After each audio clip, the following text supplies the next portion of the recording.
Everyone, good afternoon. Welcome to the scientific plenary session of Sustainable Places 2021. It's great to be here. It's great to see networking. It's great to see people in person. And it's great to be inclusive. And by inclusive, I mean everyone online that couldn't be with us for various reasons have the opportunity to participate in this conference, in this event, across Europe and also internationally. We have 700 people signed up into our platform. We have between 100 and 200 across the 3 days scientifically with us in Rome. And then we're expecting between 400 and 500 Italian nationals to join us tomorrow and on Friday for our national plenaries. So there are a few online that have seen some of these slides yesterday. I apologize for that. They are similar. So this is our scientific plenary, and a little bit of history about our event. The challenge and the opportunity are well known. We know about climate change, and we know that we have the opportunity to do better. The thing that is concerning is it seems like we continue to do worse as we look at statistics and the weather and the news, and it's in question if we are handing a better planet to our children.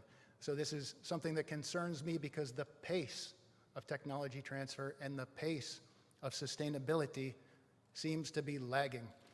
Across the bottom, I put some words. This is our 9th edition of the conference. When we first started, the theme was mostly energy efficiency, and then it turned resource efficiency and carbon emissions and net zero and energy positive, circularity, smart, digital, intelligent, wellness, and now we have a built for people partnership.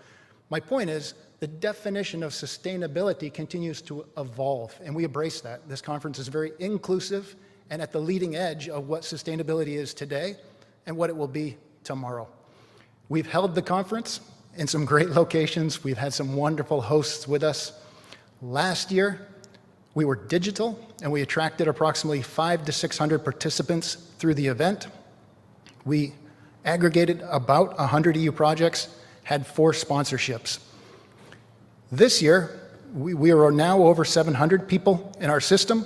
We have aggregated 150 European projects. That's almost €1 billion of R&D represented, clustered in this event. We have 9 sponsoring partners and 2 partnerships.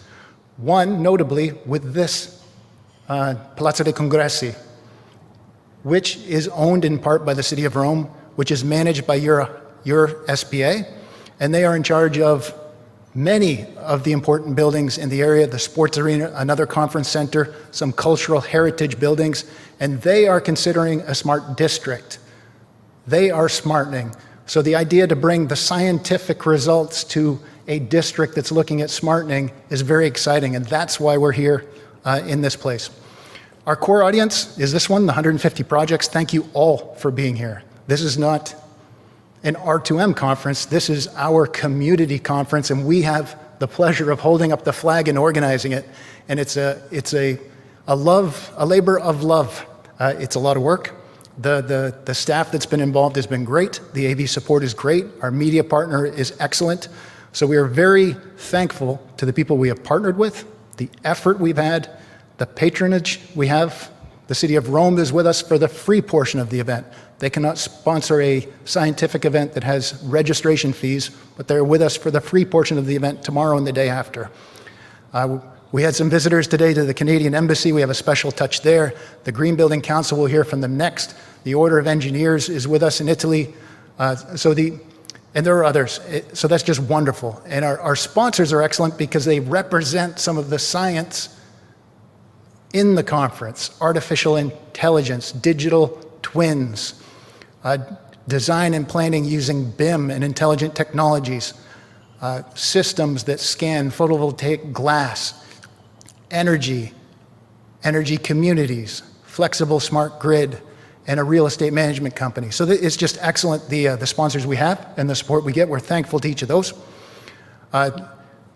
We also have a twinning event in Milan with All for Climate, which is touching the COP26 pre-event conference in Milan, and that's later in the year, I think in Glasgow.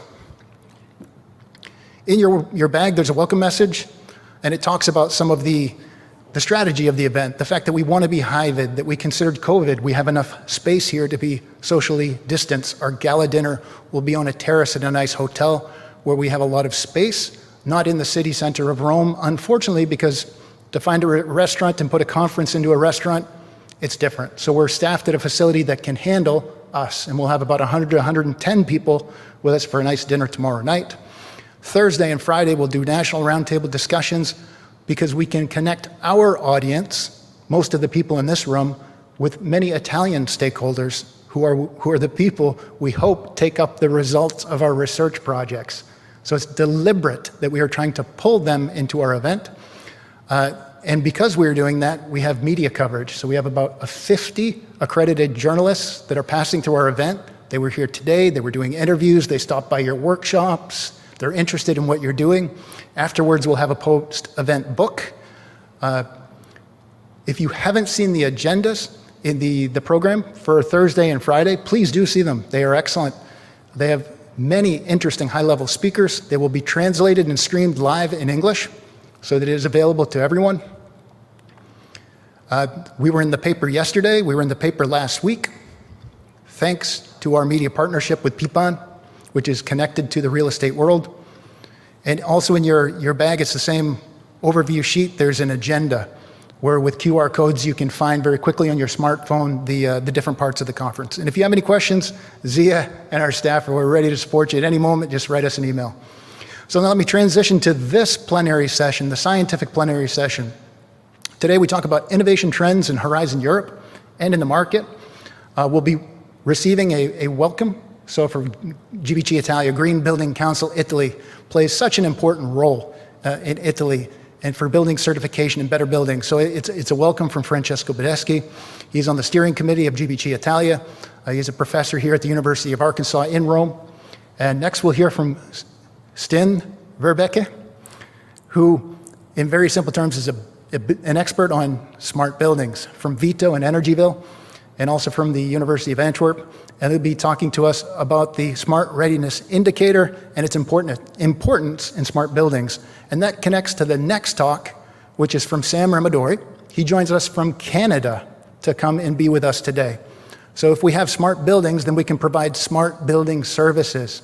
So we'll hear from the CEO of Brainbox AI, a system that plugs into buildings and helps them operate more optimally, and which is scaling around the world. So this is interesting because many of us are working on technologies that we would like to scale around the world. So we have the opportunity today to listen to a CEO that's working through that challenge every day. Then we'll have finally two digital presenters. Sophie Dolens-Quaranto will join us virtually to talk about the Building Digital Logbook and the results of that EU tender study. And also Sten's talk on the Smart Readiness Indicator is tied to an EU tender. So those are two major themes from the European Commission that we have the opportunity to listen to today. And then lastly, and strategically, Andrea Martinez from Synlock will join us virtually. And if this conference is talking about technologies and innovations, and we want those to get out to stakeholders who use those technologies and innovations, municipalities and normal people need help making that actionable. So the role of advisory and technical assistance services. So with that, it's not thank you, but it's let's go, because one of the themes is implementation and action. So let's go as we kick off the actual presentations in this scientific plenary. And Francesco, please.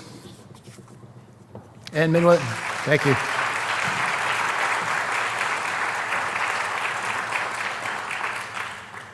Manuel secondo. Grazie.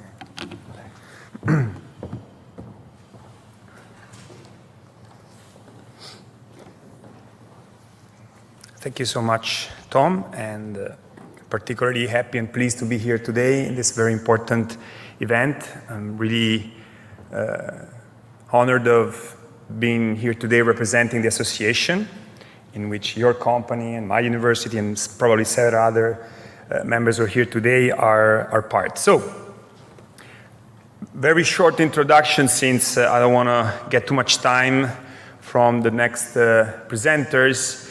I I guess this is the way I should move forward. Yes, here we go.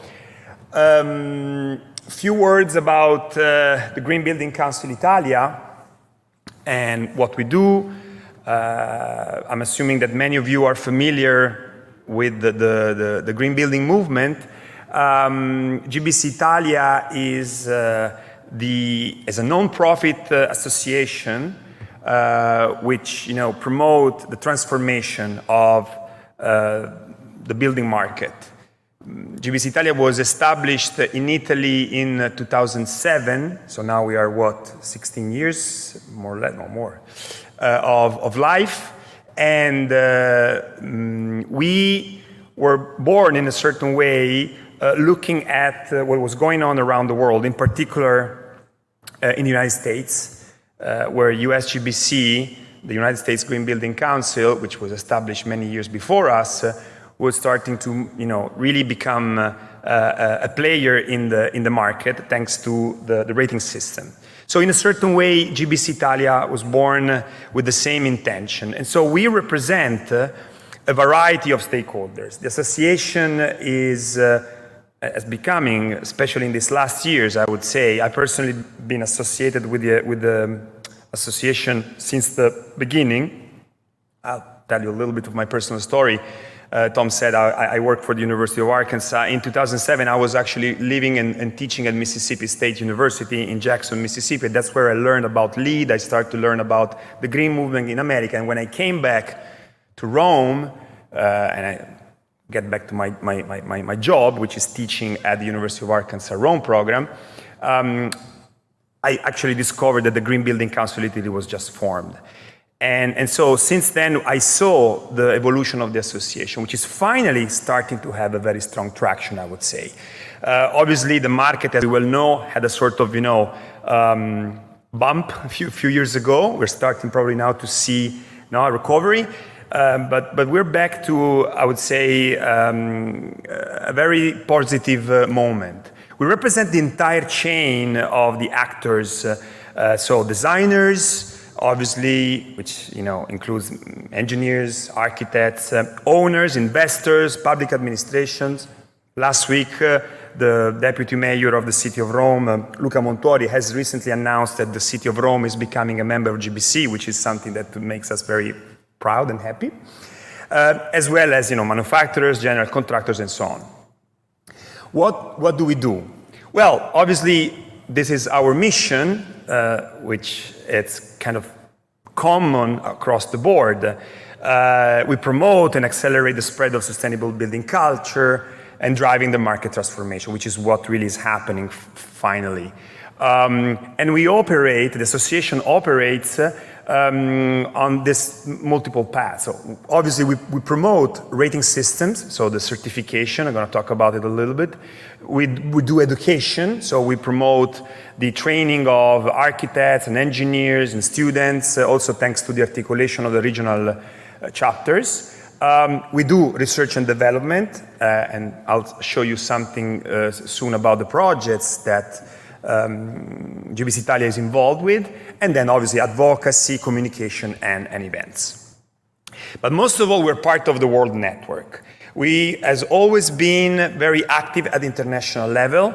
After India, Italy has been the first country in the world to develop a national version of LEED Italia. Some of you may have heard about it, which was an extremely interesting experiment that we've done with the US GBC. But since then, we've been part of the World Green Building Council. And World Green Building Council, as you know, is the world network of all the GBCs, which is really becoming active and effective in driving the change of our industry, which is the building sector. These are lots of data, maybe it's too much information on this slide, but pretty much that gives you the sense of the impact.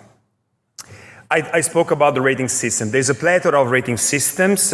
Almost every country has its own rating system. This is an old map that I always like to show that proves that these rating systems are extremely important and useful. And I remember the words of the founder of GBC, US GBC, Rick Fedrizzi, when he was talking about LEED.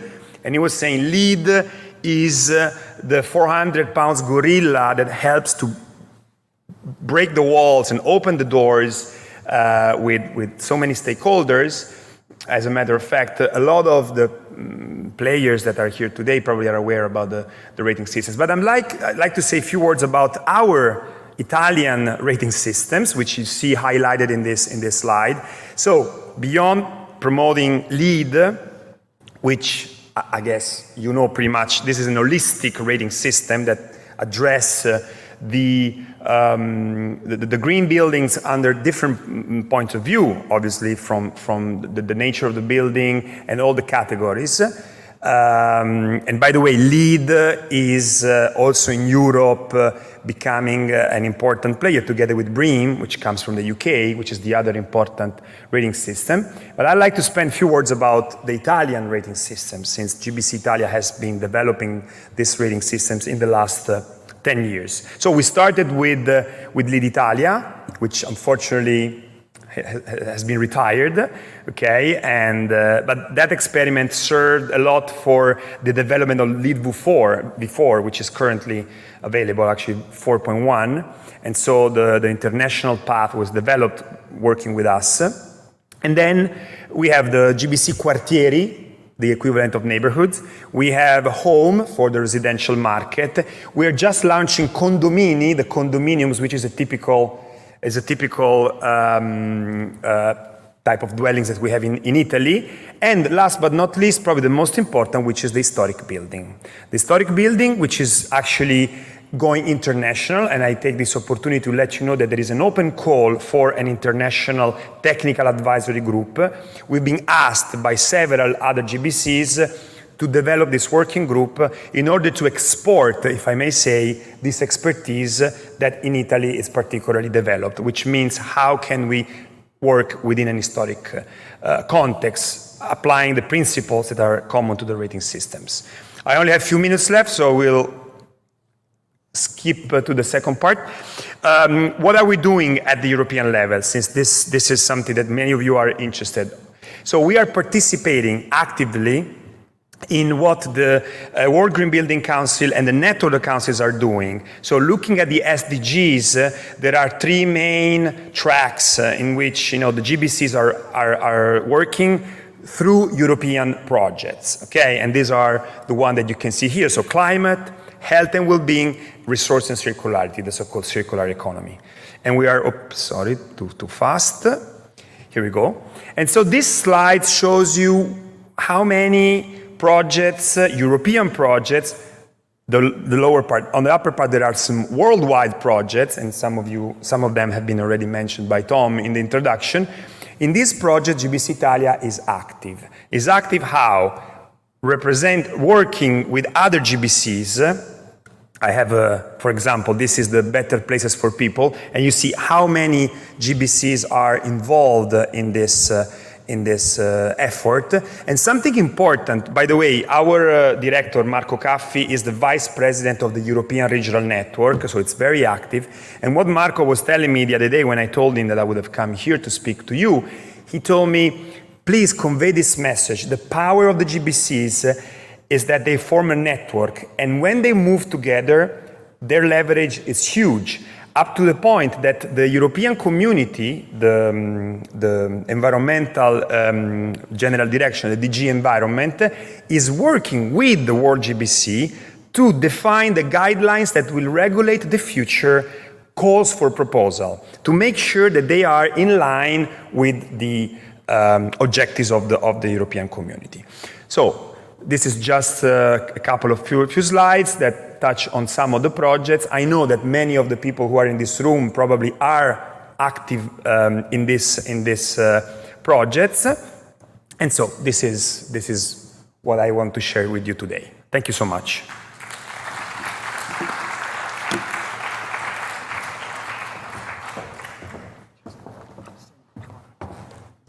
I return to the stage only to say, if you're a company in Italy, join GBC Italia. And if you don't know, if you're writing proposals, the GBC Network is a great impact multiplier. They can link third parties, and you can have 5 or 6 GBCs from different countries across Europe. And if you're trying to get out to building professionals, it's probably the best channel to do that. So it's a good consideration for those of us who are active in the proposal network. And we've already announced Sten, who will talk to us about the Smart Readiness Indicator in buildings as a smart building expert. Thanks, Sten.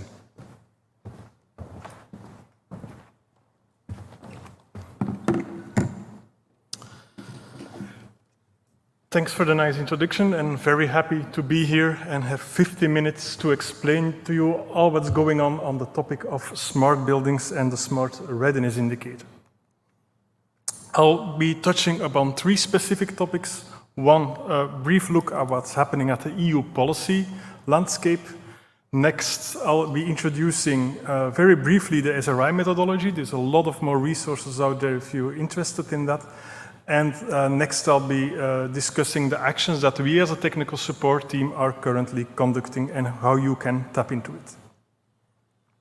So about the policy landscape, Tom already introduced before that, like the history of this conference, in the beginning it was all about energy efficiency. You could say the same about European building performance regulations.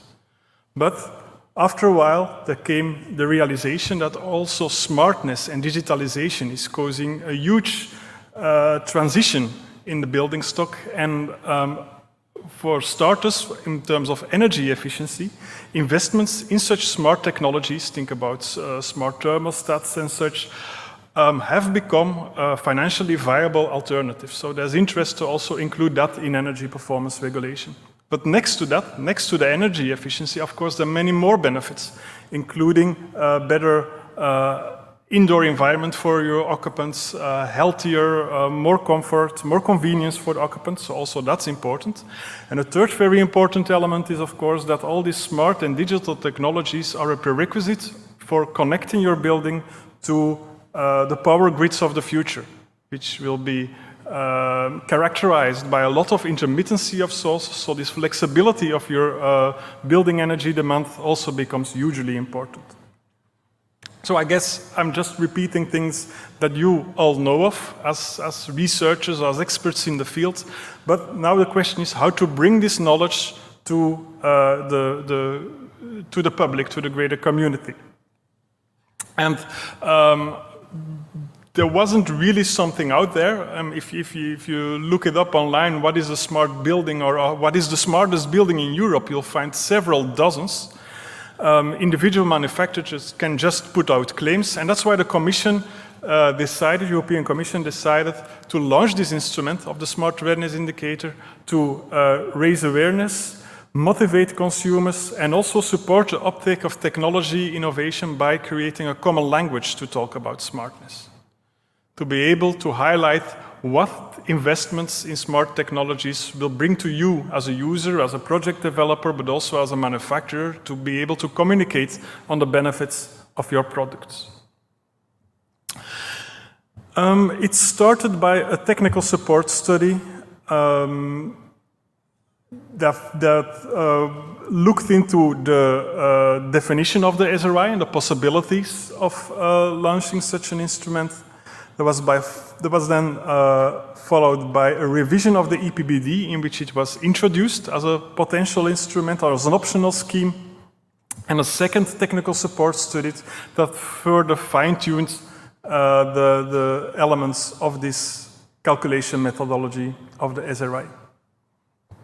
And then by the end of 2020, based on the outputs of these 2 technical support studies managed by Vito and some other consortium partners, Commission decided to actually implement this provision of the European Smart Readiness Indicator by voting both a delegated act, which describes the methodology, and an implementing act describing what member states can do with it, how they should act on it. So that was by the end of 2020. One of the elements in this implementing act states that there is a non-committal testing phase. So member states can, as we speak now, they can already start to implement this common EU instrument, but they can also start testing first if they want. And if they start the test, it does not per se mean that they have to implement. That's why it's non-committal. And to support this next phase, currently ongoing, the Commission launched a support contract to make sure that the necessary resources are there to help member states or researchers and research projects also tapping into this. I'll come back to the actions that we're currently setting up with the support contract, but let's now first look into the methodology itself and what's behind.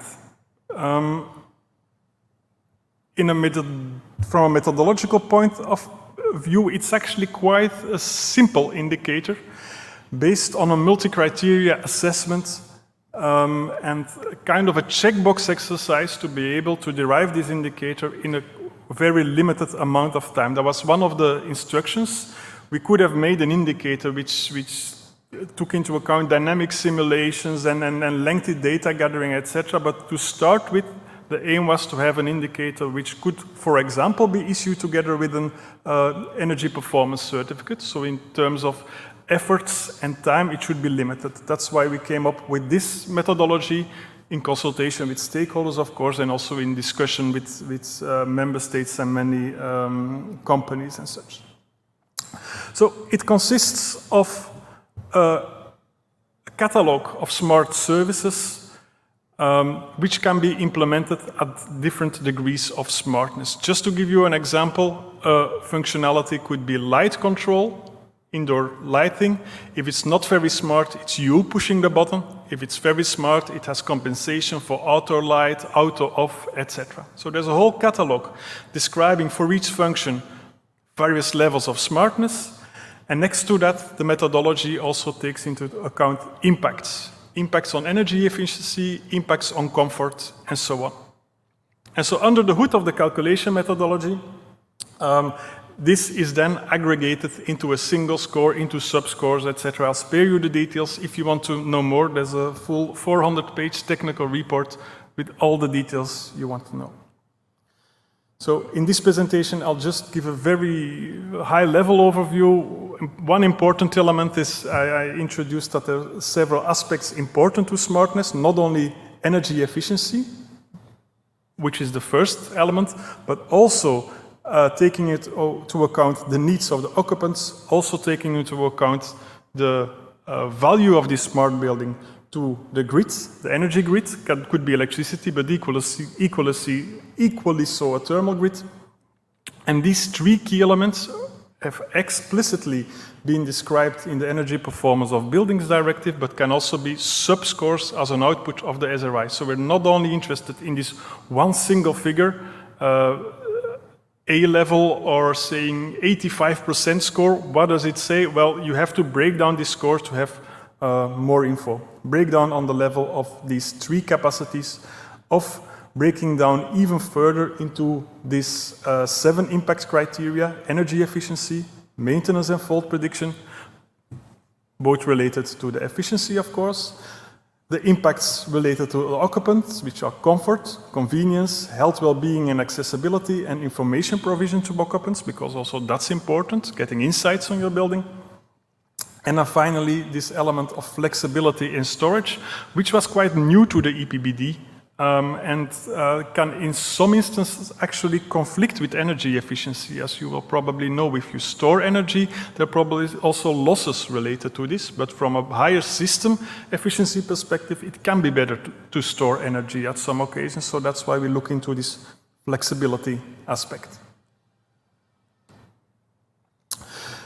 These services, these technical features, are also structured into various technical domains. You can read them here on the slide. Most of them, I guess, you're familiar with from the EPBD, but apart from this building related, such as heating and cooling, or rather these traditional ones, you also have electricity, electric vehicle charging, and an overarching domain looking into monitoring and control, and highlighting that it's important to have this monitoring and control, not per se service per service, not solely a smartphone control for your heating and another one for your cooling and another one for your car, but this interaction of multiple systems into one single app or display, that's also an important feature. That's why this additional domain on monitoring and control was introduced. Just a very just a screenshot from the bigger catalogs. If you want to know more, you can look into the elements. But this is basically what the assessor has to do for each of the services. For example, the heat emission control indicate whether in a specific building there is no control at all, or a very smart one. For example, your heat control managed on room-by-room level, not one single thermostat for a whole building, but at room-by-room level and connected occupancy detection. So for each of these functions, we derived such a catalog. Interesting to know, especially for those of you working in research or working on developing such a technologies, this list of smart functionalities has not been explicitly described in the legal acts. So that means there is flexibility to further adapt. If new services hit the market, this SRI methodology can be updated, so there's room for novel services or higher smartness levels for existing services. Under the hood, this is then all brought together in a scoring matrix, etc., eventually leading to these scores you can see on top of there. So I'll spare you the details and go to the last part of my presentation, explaining what we're currently doing in supporting the testing and implementation phases. This support team has been given a contract by the European Commission to serve for 2 years, aiming to support mainly the member states in this testing and implementation phase. Vito is leading the consortium, but with great help from Wage Strategic Efficiency Europe, R2M Solutions, and LIST. So what do we do? There are 3 main overarching activities. First one is support this pilot testing, for example, by running a help desk, having calls with member states, being available when there are questions, adjusting calculation methods, providing them with the necessary tools. Next, we'll be looking into EU guidance and investigate whether there is a need of additional EU support. Not all the elements pertinent to the SRI have been described in the legal acts. So as a support team, we're now investigating what elements should also be managed at European level. For example, designing the certificate and the SRI logo, should that be at member state level or at the European level. Same so with qualification and training of experts, and perhaps also the need for a common European tool. Unlike the EPCs, which have all national implementations or regional implementations, maybe it could be useful to have a common code set for the SRI across Europe. So that's something we'll be investigating. And third one, and also hopefully very relevant to you, is the setup of an SRI platform. It's a multi-stakeholder forum to support and monitor the implementation of the SRI in EU. So we'll be connecting the member states and all interested stakeholders to come together, join, share experiences, etc., by means of plenary meetings. And I can tell you, and you're the first to know, except for the people joining the morning session on the SRI, that the first meeting on the SRI platform will take place on the 16th of December, and we'll go for an online meeting. If you want to join in and want more details, there'll be more information in the newsletter that will be sent shortly.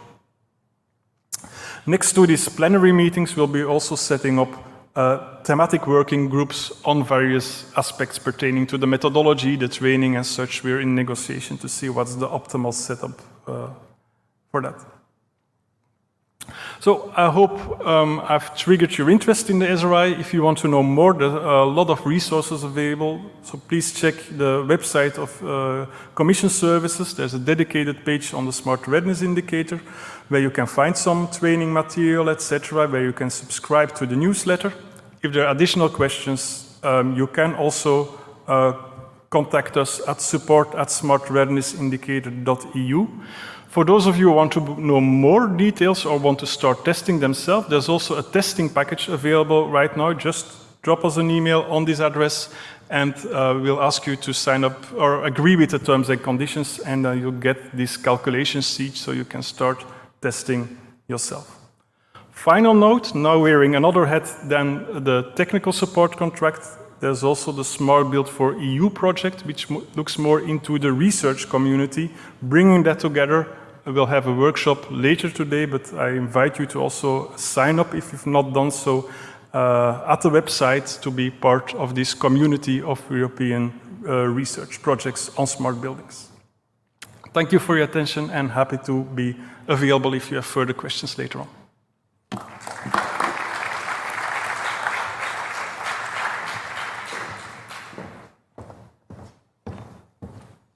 Thank you, Sten. Perfectly on time and a very interesting presentation. And the Smart Building Workshop, I think, is in the auditorium directly after the scientific plenary. And it's designed to be an information push, and then there's some workshopping happening with sticky notes and brainstorming sessions. So they're hoping that they do attract some audience into that workshop. Next, as mentioned previously, if you have smart, ready buildings, then you can do building services. We'll hear from now Sam Ramadori, the CEO of Brainbox AI, joining us from Canada, and we'll see how the presentation goes. Sam has 20 minutes, and what he would like to do is move through it quickly, maybe 15 minutes, but he's most interested in if anyone has 1 or 2 or 3 great questions. So if there's a great question from the audience, or maybe we even can capture it from the chat and hop in, we'll see if we can field a question or 2 in the scientific plenary and see if we can be flexible and make that happen. Sam, please. Thank you, Tom, and thank you for having us today. I will be frank in saying that this is the first business trip I've had since COVID, and so I feel like a 5-year-old kid in a toy store. So apologize for the giddiness right away. We'd like to just spend some time talking about how at Brainbox AI we've managed or are working on and managed to leverage really all the advantages that artificial intelligence and its continuing innovation can bring to the built environment. And I think the challenge been presented by other members of the team here, but I mean, it's clear built environment is one of the largest consumers of energy and emitters of carbon emissions. And the issue is that it's just going to keep getting more intense in terms of continued growth of our cities, temperatures rising, and putting more strain on buildings and therefore more strain on their heating and cooling systems. And really it feels like, as opposed to other large challenges on our planet, other areas like personal mobility or energy transition are well in motion in that electric vehicles are becoming more and more prevalent. Renewable is now cheaper in terms of generating energy than fossil fuels, so it feels like the motion is there, and it's just a matter of how fast we can go. The challenge with the built environment is truly scalable solutions. And so that's been one of the mantras of Brainbox right from the start. You'll hear me say throughout this presentation the words scale and impact. Tom used the word implementation, and I forget, you had 2 words at the beginning. Scale. And that is at the core of Brainbox and every decision we make. Just because for us, the challenge is, for everybody in this room, the challenge is immense. And if we don't move beyond just the technical capabilities, but address the scalability challenges, we won't get there in time. As we look at a lot of the discussions at the government levels, international levels, one of the challenges we see with net zero buildings is, well, number one, I always make the comment, the problem with net zero is that 0 is a very low number, and getting there is going to take a lot. Today, just I think because of the historical state of the industry, people often, especially at the government levels, policymaker level, point to deep retrofits. And though the net zero is a huge challenge and we need many, many solutions to get there, there seems to be an inordinate amount of focus on deep retrofits. We do believe they are an important part of the component, but I think we all recognize exceptionally capital intensive. They require very knowledgeable, skilled labor, and both of those are in limited supply, especially the skilled labor, right? So only a small portion of buildings undergo a deep retrofit in any year. So to think that we could scale that capability with the labor force we have is a difficult one. So we do believe in a multi-pronged approach to get to that net zero, and included in that multi-prong beyond deep retrofits is leveraging data and digitization and all the tools around that to really start making an impact more quickly.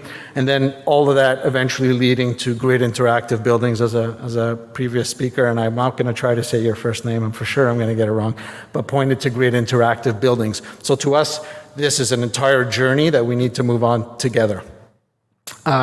So in our case, we have, I would say, almost a maniacal focus on leveraging autonomous AI and the amount of unstructured data that our sector generates. And that's one of the, I think, the upsides of our sector, right? Close your eyes, think about all the buildings in the world. Many of them have a BMS. BMS needs the data to operate to make moment-in-time decisions on its equipment. But then if you look at that industry as a whole, in many cases the data is locked in the BMS, typically in the basement of the building. Once the memory of that BMS is taken up, it starts overwriting the old data. So it's an industry that generates a huge amount of data and then systematically starts throwing it away over time. And then that data is, again, typically trapped in the building. On top of that, no standards on nomenclature of that data. So everybody wants to create a data lake. But if there is not standardization around the data, you have a lake, maybe you can go swim in, but not one you can really create value with. And so these are an exciting opportunity in the built environment, but with a lot of challenges in terms of benefiting from that data. So our thinking at Brainbox is, what if we can extract the data from these buildings and have it preserved forever? Obviously, with cloud, it's now getting much, much more affordable and continues to be more affordable each year. What if we can normalize that data so the data can be used and pooled in a very advantageous fashion? What if we can enrich that building's data with outside data that influences the operations of the building or how the building behaves? And then ultimately, I guess for our area of focus, is leveraging that data, applying AI tools in a way to create real tangible value. And one thing we will, one thing at the core of Brainbox, in addition to scale, is impact. So we're very much a company that has focused on ensuring that the changes and what we learn from the data gets implemented in real time in the building autonomously by the artificial intelligence in order to create that impact in real time, not simply delivering a report or suggestions. So at the core of it, what we've been working on is applying autonomous artificial intelligence. Most of us would recognize that behind all the work being done to create self-driving cars, at the core of that capability is autonomous artificial intelligence. So, okay, great for a car. It's obvious why you would want it working in a self-driving car. What does that mean for a building? And really the transformation is using that data married with the autonomous AI capability in order to take buildings that today are purely reactive to events that are happening in various parts of the building and change that behavior, so rules-driven, moment-in-time decisions, to turning that building into something much more predictive and self-adaptive, in that a system that is learning at first how that building operates, but through the life of its operation, using that autonomous AI, continues to learn and adapt and even accept new requests that we would make for it. And we'll get into that because that leads to the grid interactive buildings. And that capability of artificial intelligence, I think, in addition to the optimization capability, just solves a number of the scaling challenges we have in the built environment. So challenge number one, we all know every building is unique. Every building is a snowflake, as they say. So how is it that you can apply a technology across such a diverse set of assets that aren't going anywhere? As opposed to our cars that we recycle every 7 to 10 years, we are stuck with the buildings we have, and we're just going to keep adding to them. So in our case, it's really using an artificial intelligence solution that's plugged into a building. That artificial intelligence is in its virgin state when it's installed in a building, and have the AI learning the specifics on a zone per zone level of that building and how it is influenced internally by how it's operated, but also by external factors like weather, occupancy, etc. So one is just having that scalability of a self-learning system as opposed to throwing a team of 10 people at each building, having the AI learn the specifics of that building. Two, going beyond just the data in the building, creating that data-rich lake comprised at its core by the building's data that we're extracting from the building, but marrying it as well with other information sources that could impact its operations, its efficiency. So including, very quickly, weather forecasts, what's the cost of the energy it's consuming, time of day pricing, the tariff structure, occupancy if available, CO2 emission measurements, et cetera. And so really having a data lake that you can keep feeding and keep adding other data sources so that you can keep optimizing the outcome or the decisions being made by that system. And really, what is the goal of that self-learning capability in a building is ultimately to be able to predict the future state of each zone in that building for a period relevant to the HVAC system, so a period of 2 to 6 hours in the future. And once you do that, we really feel like you've changed the situation completely. You've opened up so many more optimization options in that building. So today's building reacts if a room gets too hot. The moment it hits the maximum set point, it engages and reacts. It typically has to react fairly aggressively because you have to bring down that temperature very quickly. Obviously, building owners won't accept uncomfortable situations for a long period of time. So how much are we changing the game by knowing the exact future with over 99% accuracy of each zone in that building for the coming hours? So that instead of just reacting to an event that's going to happen in 3 hours and really fighting that event aggressively, what can we do knowing that event is coming with a high degree of accuracy? What can we do? What decisions can we make that addresses that issue, but does so using a lot less energy and being much more gentle on the equipment and ultimately also improving comfort because you're trying not to let it go past that maximum set point. So knowing that future for us, again, changes everything in terms of the opportunities you have to make more optimal decisions. So that's really, I would call it the big step one of the benefit driven by autonomous artificial intelligence. The next real capability that is transformative is the autonomous decision making and as well as the multivariable optimization. So obviously, even this building we're in, I can't imagine if we walked around the building how many individual components we would be counting in the HVAC system of this building. It would be in the hundreds. Having a team doing it in person, trying to optimize each fan, each minute of each day based on the weather as it's evolving outside, based on the cost of energy, et cetera, would be somewhat unthinkable and too expensive. Using autonomous AI, we can get down to that individual equipment level optimization decisions, regardless if it's 100 pieces of equipment or 1,000 pieces of equipment. And the second thing is that multivariable optimization. And that's really game-changing for HVAC system in building because I think the whole exercise of an HVAC system is really trade-offs. Right? So you can be cooling water or air earlier, less aggressively, or waiting later and doing it more aggressively. You could be turning on and off equipment aggressively in order to be more efficient, but at the same time, you're causing wear and tear on that equipment, so ultimately you're shortening its life. Again, not a very sustainable outcome.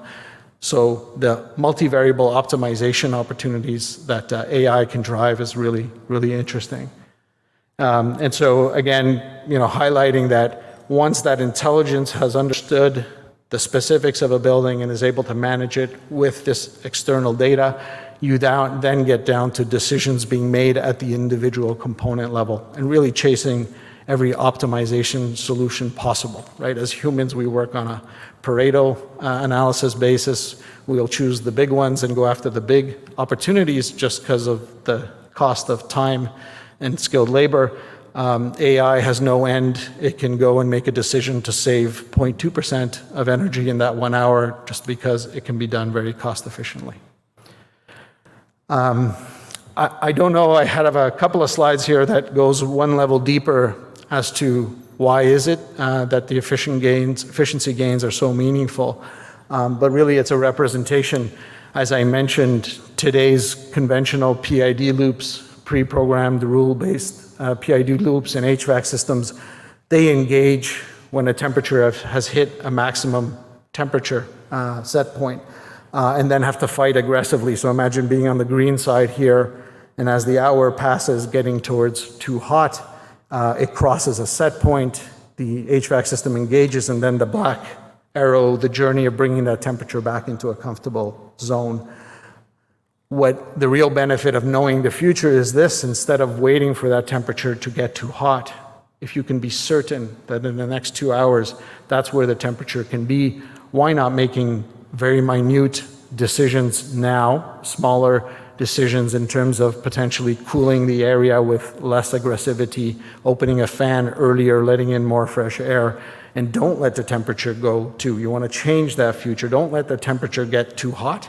Stop it in its tracks beforehand, using a lot less energy and being much more smooth with the equipment you're operating. And that's what we call the preemptive mode in terms of decision making. And what's really exciting is that we described an AI that learns a building. So at the beginning, you're installing a virgin AI set of deep learning tools onto a building. It doesn't know what building it's going into. It will learn over a period of weeks the specifics of that building, all to get into autonomous mode where it's autonomously deciding at an equipment level what to do. But buildings are also assets that change over time, upgrades to windows, new tenants coming in, new layouts, etc.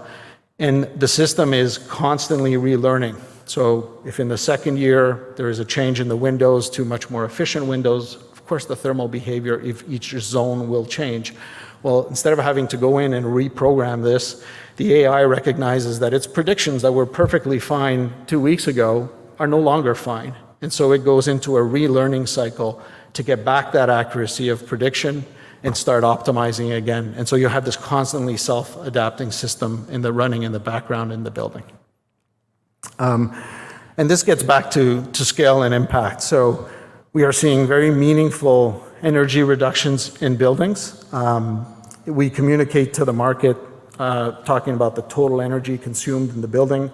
We only impact the HVAC system, usually the single biggest component.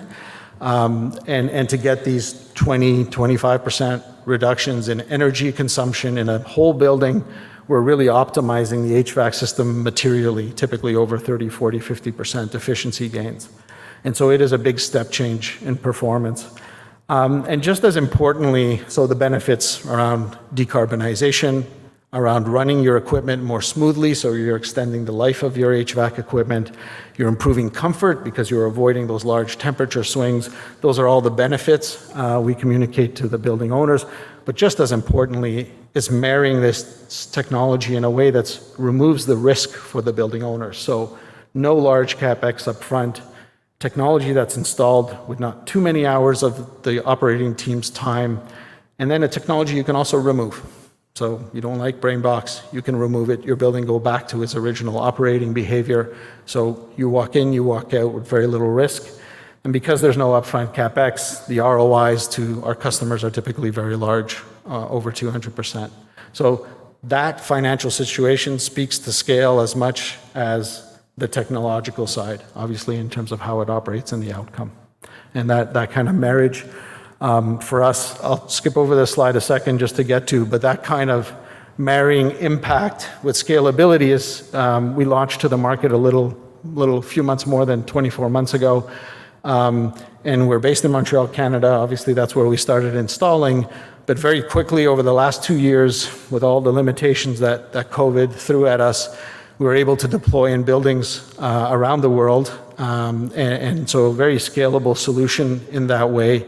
And I always like to note to people we're talking to that no Brainbox employee left North America to do these installations.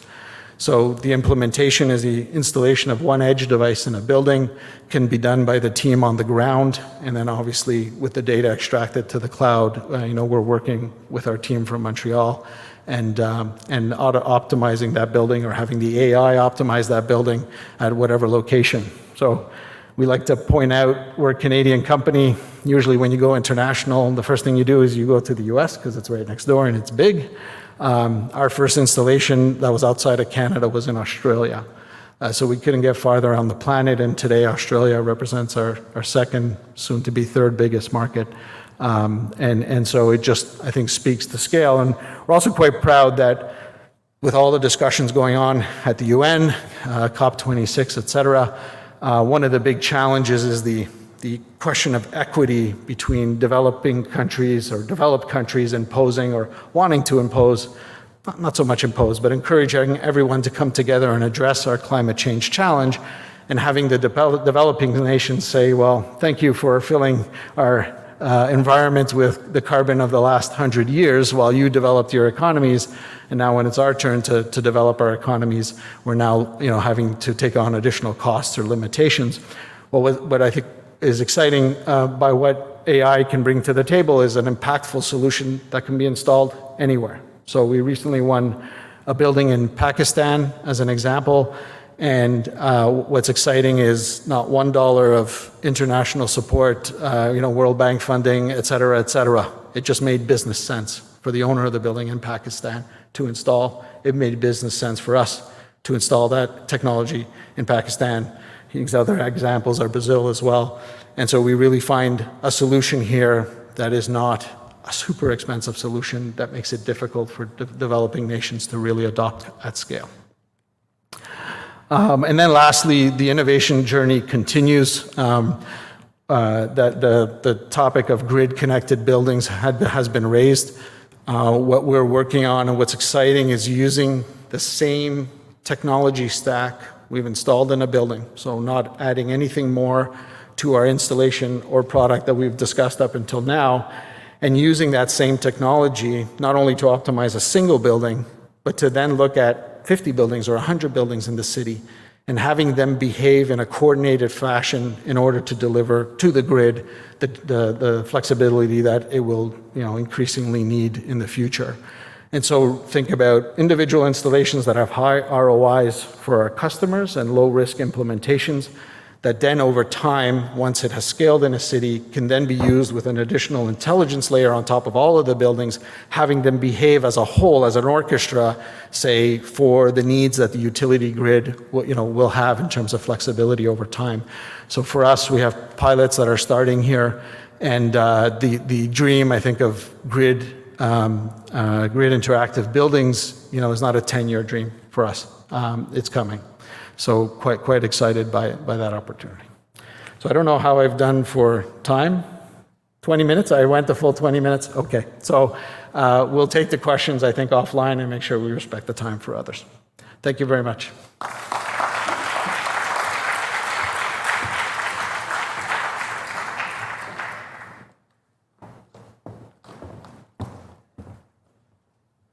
Indeed, and I think for Flo that works better. Sam is here over the next 2 days, and there's a Brainbox stand outside. So please do ask these questions, and for all of the stands outside, please do learn about those companies, the ones in the conference bag. Ask them questions; they're here for you.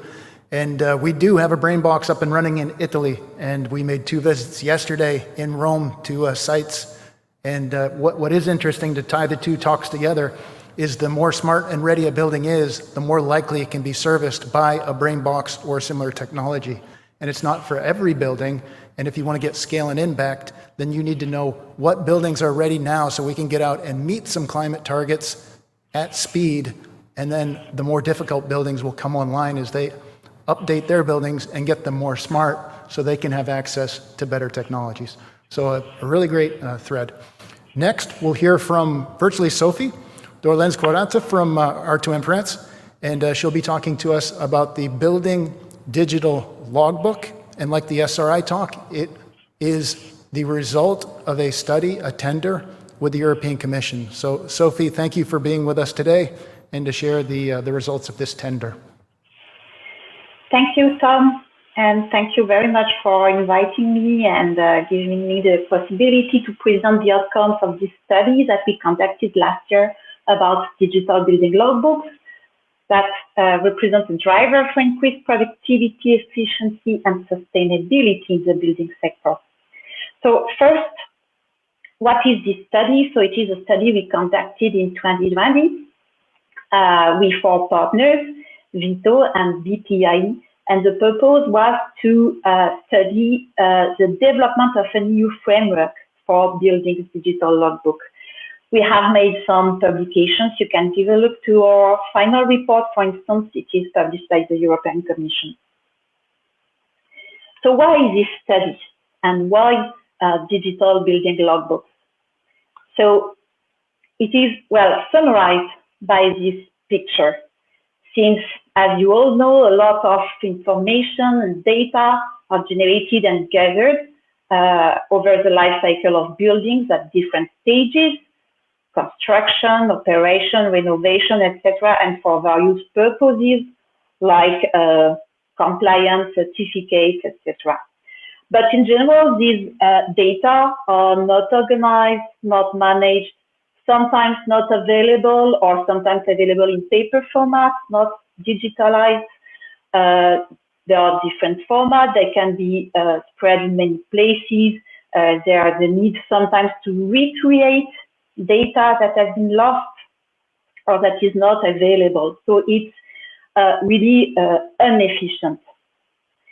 And that's why digital building logbooks come into play, because it can be a tool to boost the availability of structured information for a number of purposes and to a broad range of market players. And for instance, for service providers and technology developers like Brainbox, I think that having all the building data gathered in a logbook in a structured manner would be very useful to develop such innovative services. So it was the motivation for our study, and the objectives of the study were to consult, of course, stakeholders of the building value chain, to provide a well-accepted definition of what a building logbook is, to conduct also a state-of-play analysis of digital building logbook initiatives in European member states, but also in other countries, to conduct a gap analysis in order to understand the gaps that need to be addressed in order to enable the rollout of digital building logbooks. And finally, the most important probably, to provide some recommendations for actions by the European Commission.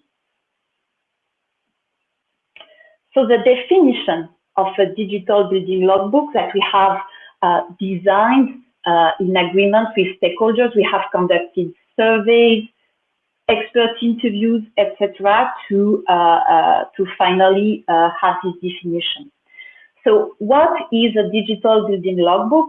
So it's a common repository for all relevant building data to facilitate transparency, trust, informed decision-making, and information sharing for all the stakeholders in the construction sector, so the building owners, the occupants, the financial institutions, public authorities, etc.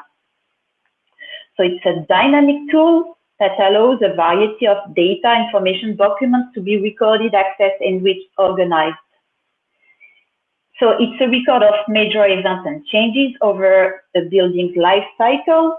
So it's everything dealing with ownership, administrative documents, technical systems, construction materials, performance data, of course, very important, like operational energy use, smart building potential also to make the link with the SRI, and ratings, certificates, etc. Of course, the big issue is data and how to manage and to store data. So some data have a more static nature, of course, administrative documents, etc. But we also have data coming from smart meters or other intelligent devices that are dynamic and need to be automatically updated. So we need the digital building logbook to be a safe instrument, to give control to users of their data, to give access to third parties, but of course in a controlled manner and respecting the personal data regulation, of course. And what is important is that the data can be stored either within the logbook or more likely hosted in a different location to which the logbook would act as a gateway. Regarding the existing building logbook initiatives, in fact, there are a lot. So we have studied these initiatives from Belgium, Netherlands, from France, from Germany, from Italy, Spain, Greece, Portugal, from Northern Europe. Also, we have studied outcomes from Horizon 2020 projects dealing with logbooks or similar initiatives. Also, a few examples from countries out of Europe. So we conducted this state of play analysis, and we observed some very, very different initiatives. And in all cases, the logbook concept was far from being unified, let's say. So here it's just a screenshot of this state of play analysis. So you can see here in the columns some logbooks already implemented in various countries, and you can see the different lines corresponding to data fields or functionalities included in logbooks, and you can see that it's very diverse. The scope of the logbook is very different from one initiative to another, and it is something that would need to be unified. And just to mention, you can see on the very bottom of this table the Smart Readiness Indicator score that was presented just a bit earlier. And at the moment, it is included in no logbook initiative, just because it is a very recent scheme that is being deployed at the moment in Europe, and hopefully it's going to be made in a consistent way together with logbook initiatives in the next future. So coming to the key gaps to be addressed, we have identified a certain number of gaps, some dealing with financial aspects, for instance, how to finance the logbook development, some also dealing with user expectations, and what was very important in the survey that we have conducted is that the benefits of digital building logbooks are not clear to all the stakeholders. They may be clear to professionals of the building value chain, but for the occupants, the building owners, just people like you and me, it's not always super clear. So some work has to be done to better explain the benefits. Of course, the logbooks have to be user-friendly, obviously. There are also some gaps related with data aspects, some challenges with interoperability, data governance, updating also, of course, the data in the logbook, and finally, some legal aspects. So coming now, once the gaps have been identified, to the recommendations that we have provided to the European Commission for priority action. So priority action 1 is the development of a standardized approach for data collection, management, and interoperability, and including also legal framework. And here there are two main questions that need to be addressed. So first, it is to what level is it necessary to formalize and align these technical specifications across Europe? Should we have a unified standard in Europe, or can there be some flexibility in member states? So it is the first question to answer. And second question is, how can the approach be ensured in European legislation? So there are two main aspects. So either it can be a voluntary approach or a mandatory one, just also to compare to with the Smart Readiness Indicator. At the moment, it is a voluntary scheme. So here the question also is for the logbook, should it be voluntary or mandatory? And the second critical decision point is about the formal standardization or not, meaning to what extent, which level of detail has to be included in the regulation. So here we have no answer at the moment to these questions, but at least we can put the questions on the table, and there might be another study conducted by the European Commission to address these questions. Second action is the development of guidelines for linking existing databases, since indeed, well, a large number of building information databases exist in Europe, some public registries, there are the national EPC databases, other initiatives at EU level or at national level.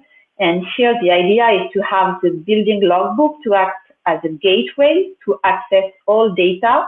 But for this, of course, there are some interoperability issues, and the linkage has to be established.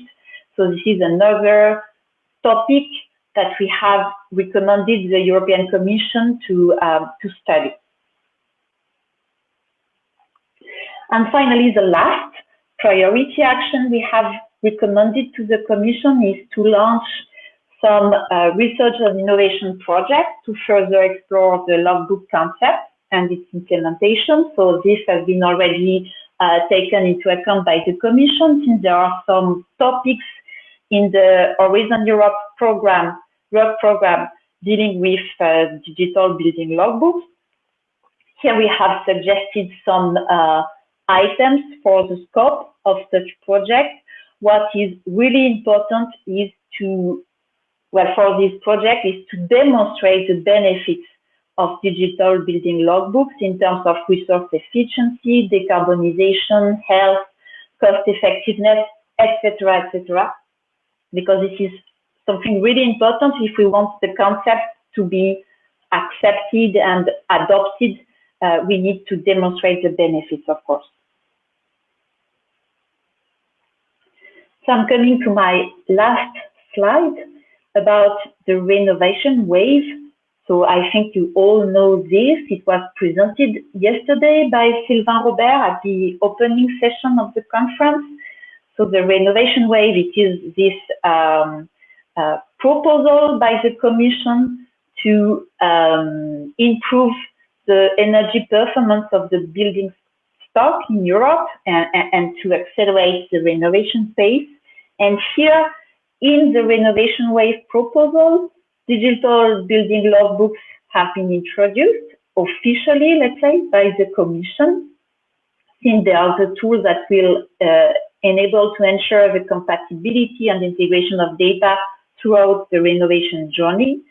And the Commission will make a detailed proposal on digital building logbooks, unifying the existing initiatives, renovation passports, etc. in 2023. So of course we will be very happy to work again on this and to see how this develops, and we believe it's a really interesting topic for sustainable places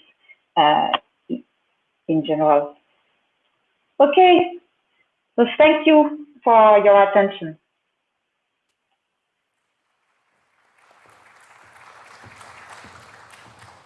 Sophie, you'll be happy to know, Sophie, that we heard you perfectly, we saw you perfectly, and it was a very interesting talk, and especially the tie-ins to the renovation wave at the end. Well done, and thank you.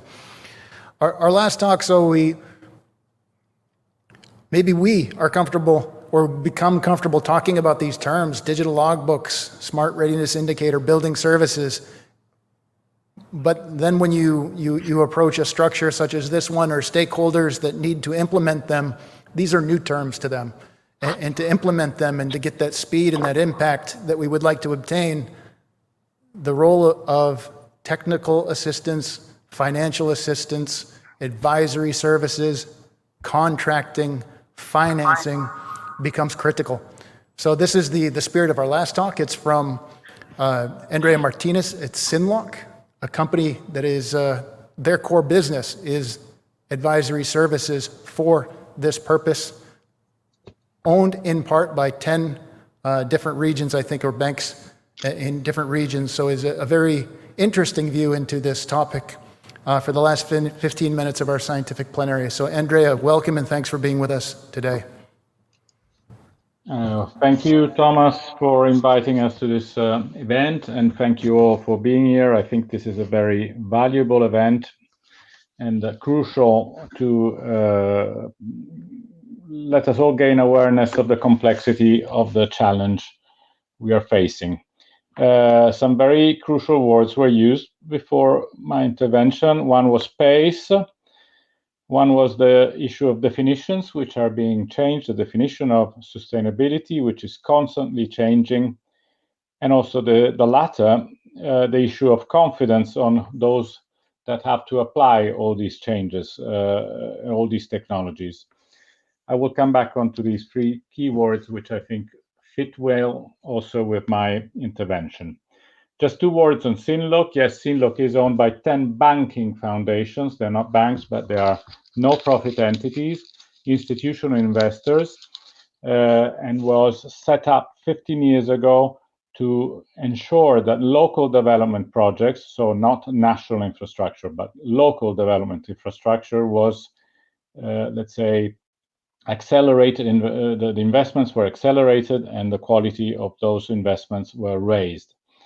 We have, just to give you a few figures, mobilized 2 billion euros of investments in the last 15 years, mostly small scale, and a lot of this has been into energy efficiency and all the definitions which were used thereon. So energy, clean energy, non-energy, energy transition.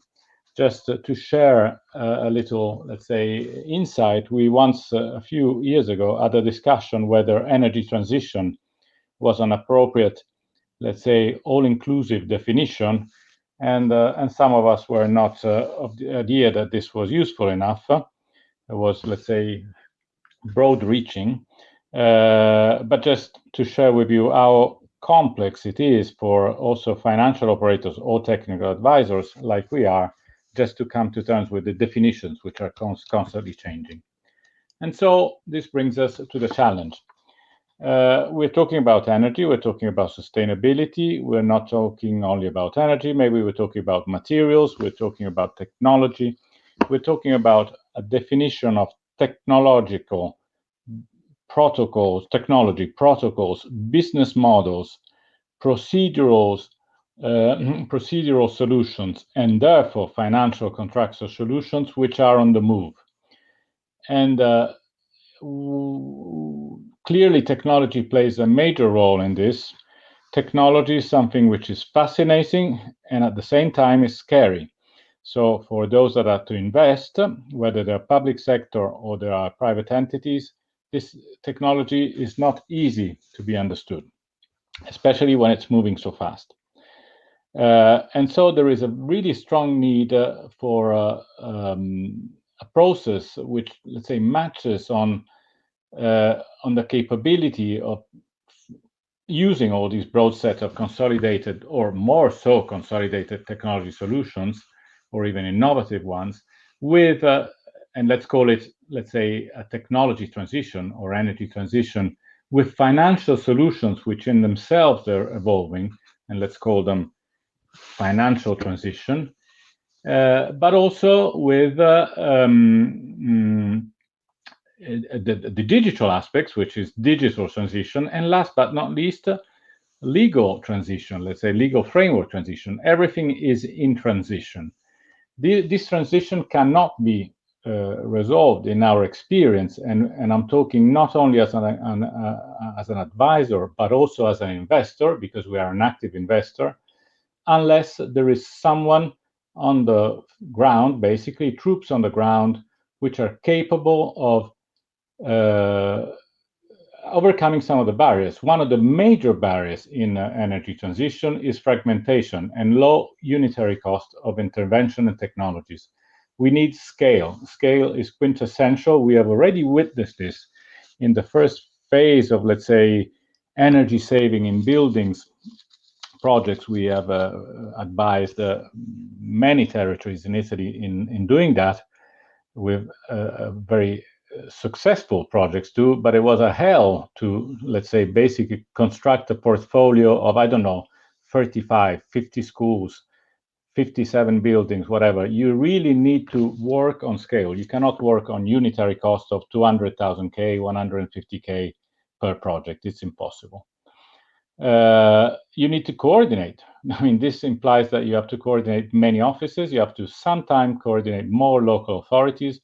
Sometimes you also have to coordinate different technologies. So there's a lot of project management on the ground for coordination. You need to know which funding opportunities are coherent with that project in that given time. If you were in in Sicily 4 years ago, you would have a fund that was very, very well suited to this type of project. Now that fund doesn't exist. You have to look elsewhere. But you're going tomorrow morning in Sardinia, so I'm now on the right island. You do find now a fund which has 22 million euros, which can apply very good interest rates even to, let's say, market failure projects. No? So you really need to strike the balance between what you want and what you can get.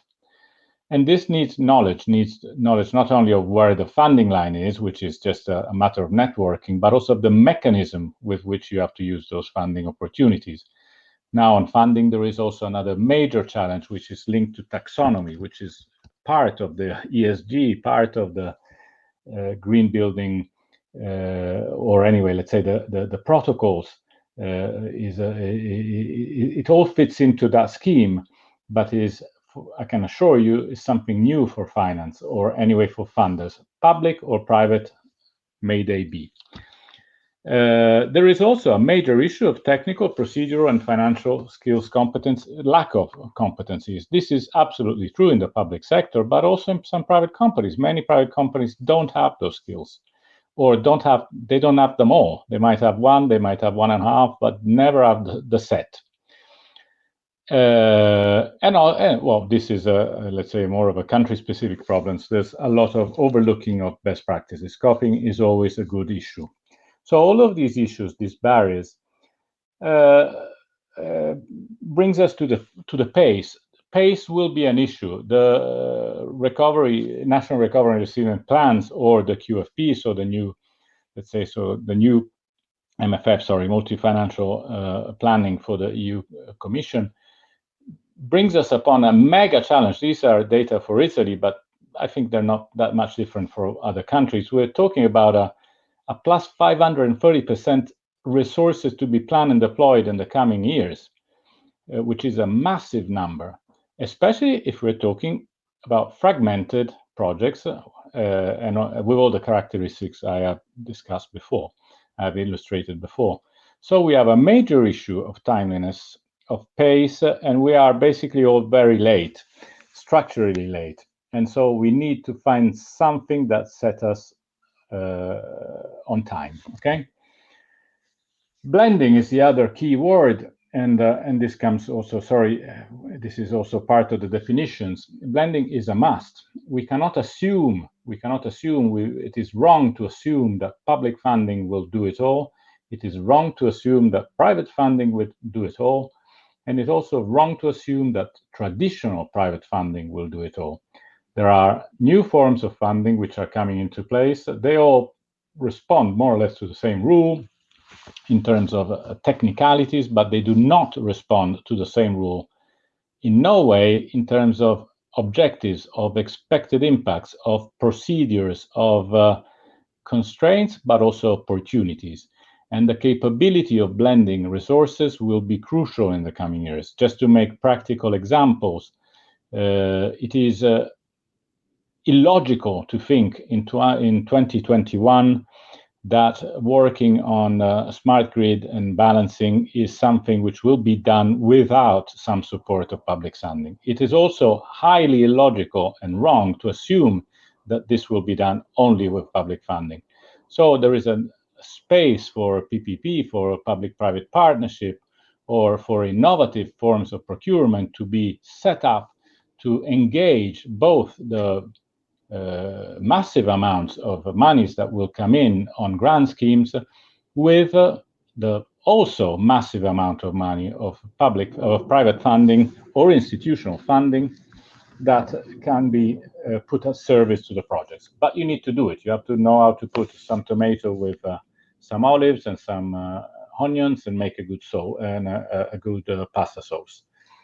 NESO is just an example of this coming together. We are very proud of NESOI, and we're very happy to have partners like of R2M and many others, which I think are present today. I imagine Rina, but not only. Because this is an example of where the three key dimensions of technical assistance come into place and go on the ground.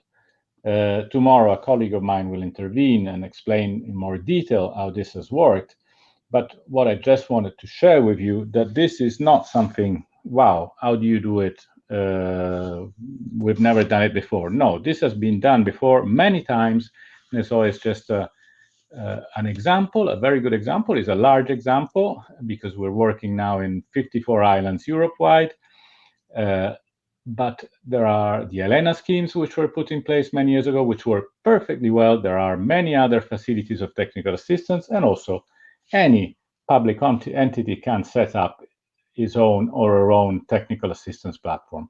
Just to give an example, just a last example, some of our our shareholders, but also some of our clients, banking foundations, which are not shareholders but are only client, have set up a technical assistance platform for for the local authorities, just to support them in doing that kind of aggregation and coordinated planning for the projects. So, how to accelerate project planning? Just to wrap up, in this situation of multiple transitions, it is, as I said, mostly about aggregation. It's about configuring projects with multidisciplinary and a good evaluation capability of high quality and policy coherent project. This is the other challenge.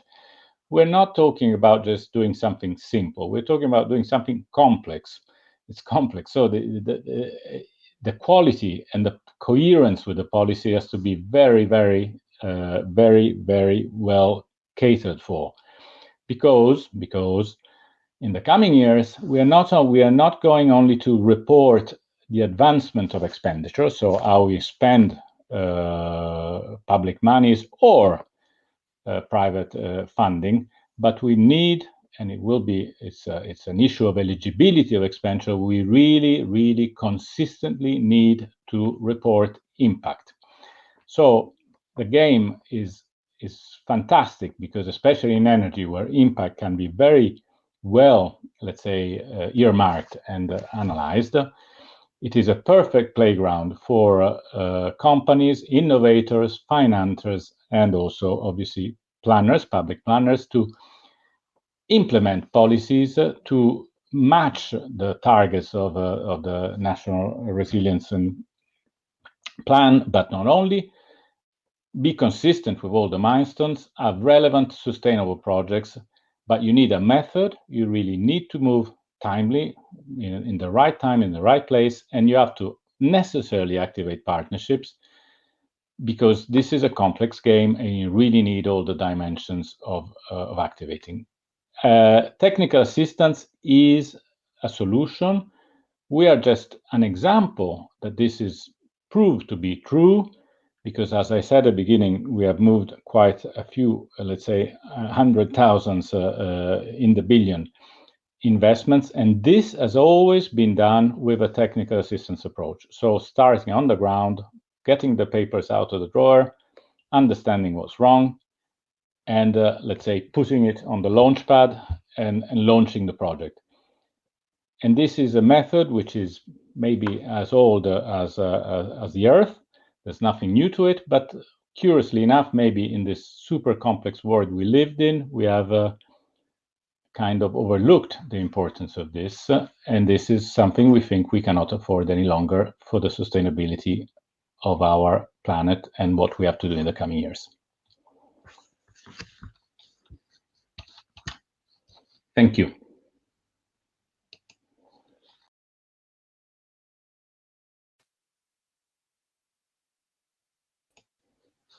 Thank you, Tom. Andrea, thank you. We also for you, just to let you know, feedback, we heard you perfectly and we saw you perfectly, and thanks to the AV support, we couldn't be better. So that is the last talk of the scientific plenary. Instead of trying to field a question, we would rather give 10 minutes to transition to the workshop areas. An admin note, we'll set up a coffee break from 4:45 to 5:30 that spans the end of one workshop and the beginning of another, so everyone has the opportunity to pass through and grab a coffee. And then this evening, there is a walking tour for those that would like to join that at 20:30. The start point is by the Colosseum in Rome. There should be information available to you in the conference bag, or stop by the registration desk if you're not sure about or have not made your decision yet. We have an online survey. If you're not attending the dinner or if you're leaving on Friday, it helps us track our numbers. So we plan how many desks there are for registration in the morning. So there was an email yesterday. If you haven't filled out the online survey, letting us know if you're here for those activities, please do that. And I wish you a great productive rest of the day, and hope that you take the opportunity to talk to people in the halls and do the networking. So the best part of me so far today was people saying, wow, it's great to be back. It's great to talk to people, the smiles at lunch. So again, happy to see everybody here. Great for everyone that joined us online. And thanks to the speakers this afternoon and the information received. I thought they were excellent talks put together. So thank you for that, and thank you everyone.